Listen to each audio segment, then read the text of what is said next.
Assalamualaikum warahmatullahi wabarakatuh. Kembali lagi di channel Nasihat Kehidupan Misteri.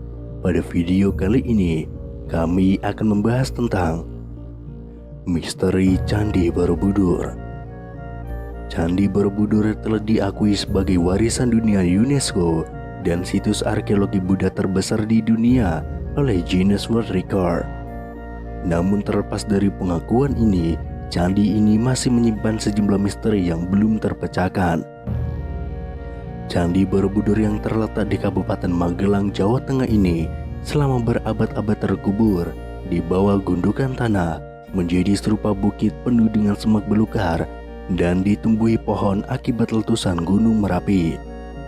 Lantas pada tahun 1814, atas peran Gubernur Jenderal Britania Raya Thomas Sandford Raffles, candi ini mulai menjadi perhatian pemerintah kolonial. Raffles jugalah yang pertama kali menuliskan nama Borobudur di dalam bukunya History of Java.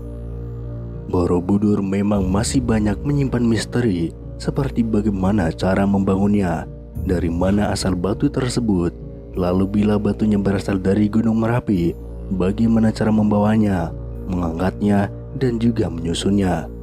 Letak Borobudur yang juga tidak biasa berada di atas bukit, dikelilingi oleh dua pasang gunung kembar, yaitu Gunung Sindoro Sumbing dan Merbabu Merapi. Padahal candi lain dibangun di tanah yang datar juga menjadi teka-teki yang belum terjawab. Pada tahun 1931, seniman dan pakar arsitektur Hindu-Buddha W.O.J. Newenkam mengajukan sebuah teori bahwa dataran Kedu, yaitu lokasi Borobudur berdasarkan legenda Jawa, dahulunya adalah sebuah danau purba. Borobudur dibangun melambangkan bunga teratai yang mengapung di atas permukaan danau.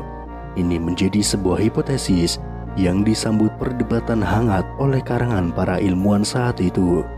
Dalam bukunya Fit Borobudur Mir atau Danau Borobudur, Newenkam beranggapan desain arsitektur Candi Borobudur pada dasarnya merupakan representasi dari bentuk bunga Padma atau lotus, simbol kesucian dalam Buddhisme. Desain bangunan ini diibaratkan menyerupai ceplok bunga teratai dengan daun dan bunganya mengelilingi bakal buah yang terletak di tengah-tengah kolam, tulis Newenkam. Pada awal tahun 1932, Newenkam kembali menulis opininya di jurnal Netherlands in the Oud and New.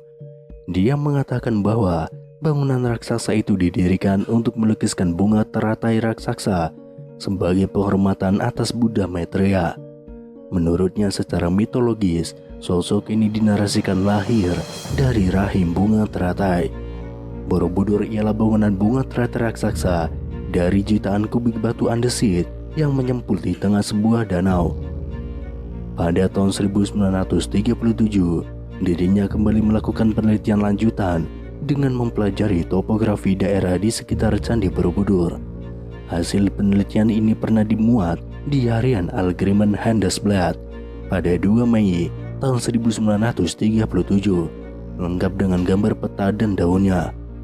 Dari rekonstruksi diandaikan, Candi Mendu dan Candi Pawon yang berada pada garis lurus dengan Candi Borobudur berada di dataran dengan lokasi di tepian danau. Dari Candi Pawonlah, kata Newenkam, dapat diperoleh panorama Borobudur yang paling bagus. Sementara itu, untuk membuktikan hipotesisnya ini, Newenkam menunjukkan beberapa nama desa di sekitar Candi Borobudur yang berhubungan erat dengan danau dan air, seperti Tanjung Sari, Bumi Segoro, Sabrang Rawo, atau Segaran. Tetapi mendengar hipotesis itu, Theodor van Erp, orang Belanda yang juga berjasa memimpin pemugaran Candi Borobudur, langsung menyanggahnya. Dirinya tentu memahami benar segi-segi teknis bangunan ini.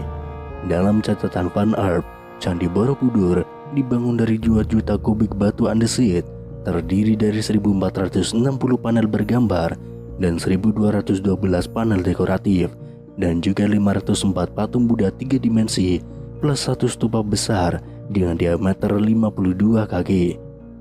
Berdasarkan pengetahuan dan argumentasi dari segi teknis bangunan itulah, Van Erp mengkritiki fantasi Newenkam yang disebutnya ngawur.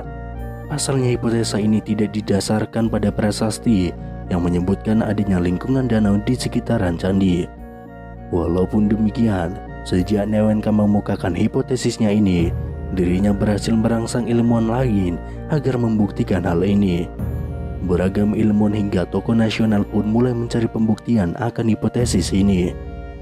Pada tahun 1964, ketika pemerintah Indonesia merencanakan pembangunan Tugu Nasional, hipotesis ini kembali mencuat. Presiden Soekarno menyarankan replika Candi Borobudur ditempatkan pada lanskap danau supaya tampak lebih indah. Merespon ide tersebut, dikerahkan tim arkeologi Bandung untuk melakukan penelitian lapangan di daerah Borobudur. Hasil yang ditemukan adanya sisa-sisa lapisan endapan tanah yang memberi kesan bahwa sebagian wilayah itu dulunya pernah digenangi air. Namun keraguan kembali muncul setelah peneliti berkebangsaan India, yakni Thani Kemoni, melakukan riset di kawasan Borobudur pada tahun 1983. Disebutkan bahwa dalam penelitiannya, dengan pendekatan palinologi tersebut, ternyata gagal menemukan serbuk sari tanaman air. Dalam bukunya, Palynological Investigation on the Borobudur Monument, dirinya menyimpulkan bahwa tidak ditemukan sedikit pun polen sebagai indikasi adanya tumbuhan-tumbuhan rawa atau tanaman air. Maka berarti bisa disimpulkan bahwa tidak ada lingkungan danau di kawasan sekitar bangunan teratai raksasa tersebut, tulis Thani Kemoni. Tetapi pada tahun 1986, wacana danau di sekitar Candi Borobudur kembali mengemuka setelah adanya riset dari Gigi Nosin dan Cesar Vote. Mereka menggunakan analisis geoformologi berdasarkan interpretasi foto udara plus observasi lapangan. Dari hasil penelitian ini mereka menyimpulkan bahwa dataran di sekitar Borobudur memang pernah menjadi lingkungan danau, tetapi bukan pada masa dinasti Selendra, namun jauh saat bumi masih zaman kuater, yakni 600.000 tahun yang lalu. Riset ilmiah tidak berhenti di situ. Geolog asal Indonesia Helmi Murwanto memiliki bukti dan hipotesis lain. Dengan pendekatan geologi, dirinya justru menemukan endapan batu lempung yang mengandung serbuk sari tanaman air. Sedangkan berdasarkan penelitian radiokarbon C14 dengan mengambil berbagai sampel dari area seluas 10 x 8 km di sekitar Candi Borobudur, dirinya sampai pada kesimpulan bahwa lempung itu mengandung serbuk sari tanaman air. Dari sinilah dirinya menyimpulkan terbentuknya lingkungan danau sudah terjadi mulai kala Pleistosen atas dan berakhir jauh setelah Candi Borobudur itu dibangun, yakni pada kisaran akhir abad ke-13.